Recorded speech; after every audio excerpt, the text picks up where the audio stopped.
E aí, pessoal, tudo bem? Prontos para mais um mergulho profundo com a gente? Hoje a gente vai se aventurar num tema que eu aposto que todo mundo já se pegou pensando em algum momento. Liberdade, né? Quem não gosta?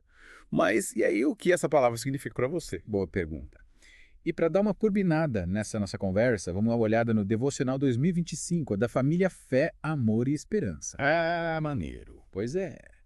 A leitura de hoje, 1º de fevereiro, fala sobre liberdade para dizer sim e não. Que interessante. E a gente vai tentar entender como essa ideia de liberdade é vista pela fé cristã. Show! Que vai ser bem legal mergulhar nesse tema. Bora lá. O devocional começa com um versículo da Bíblia em Coríntios 10:23 que diz: Tudo me é permitido, mas nem tudo convém. Tudo me é permitido, mas nem tudo edifica. Já de cara a gente vê que a liberdade, pelo menos nesse contexto, não é fazer o que a gente quer, né? Parece que tem um lance de usar essa liberdade com responsabilidade, buscando o que é bom, o que constrói. Mas como saber o que convém e edifica? Essa é a questão, né? E aí que entra a visão da fé cristã, que o devocional explora.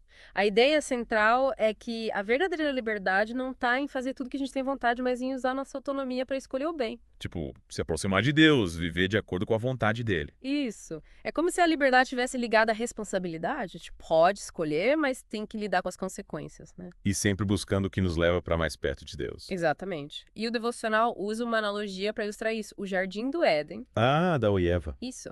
Eles tinham a liberdade de escolher, mas desobedeceram a Deus e acabaram expulsos do paraíso. É um exemplo de como a liberdade, quando usada de forma egoísta, sem pensar em Deus, para nos afastar dele. Faz sentido. E como essa ideia de liberdade em Cristo se diferencia da libertinagem que o texto menciona? A libertinagem seria viver sem limites, né? Sem se preocupar com regras. Isso? O devocional deixa claro que liberdade em Cristo não tem nada a ver com isso. O oposto, então. Totalmente. A verdadeira liberdade, nessa perspectiva, é usar nosso livre-arbítrio para servir a Deus e ao próximo. Em Gálatas 5:13, o apóstolo Paulo fala para a gente não usar a liberdade como desculpa para viver de forma egoísta. Mas para servir uns aos outros e amor, né? É isso aí. É como se a liberdade em Cristo fosse um chamado para usar nossa autonomia para construir algo maior que nós mesmos, né? Exato. E em Pedro 2:16, o apóstolo Pedro reforça essa ideia, dizendo que a gente não deve usar a liberdade para encobrir a maldade. A gente é livre, mas essa liberdade deve ser vivida em submissão a Deus. Sim, reconhecendo que ele é a fonte da verdadeira liberdade. E o devocional cita o teólogo brasileiro Wilson Porte,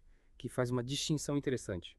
Ele fala da busca por autonomia total, tipo querer ser independente de Deus e a verdadeira liberdade em Cristo. Ele diz que essa busca por independência pode acabar sendo uma forma de escravidão, né? A gente fica preso aos nossos desejos. É uma reflexão profunda.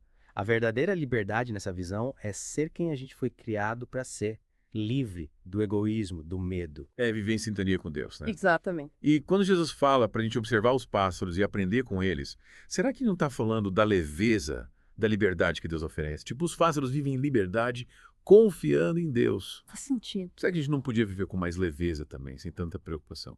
Confiando mais em Deus. Com certeza. E essa conexão com a natureza nos leva a Efésios 2:10, que diz que somos obra-prima de Deus, criados para fazer coisas boas. Nossa liberdade está ligada à nossa capacidade de amar, servir e contribuir para o mundo. Exatamente. E para a gente colocar isso em prática, o devocional traz algumas perguntas. Como usar a liberdade em Cristo para tomar decisões que nos edifiquem?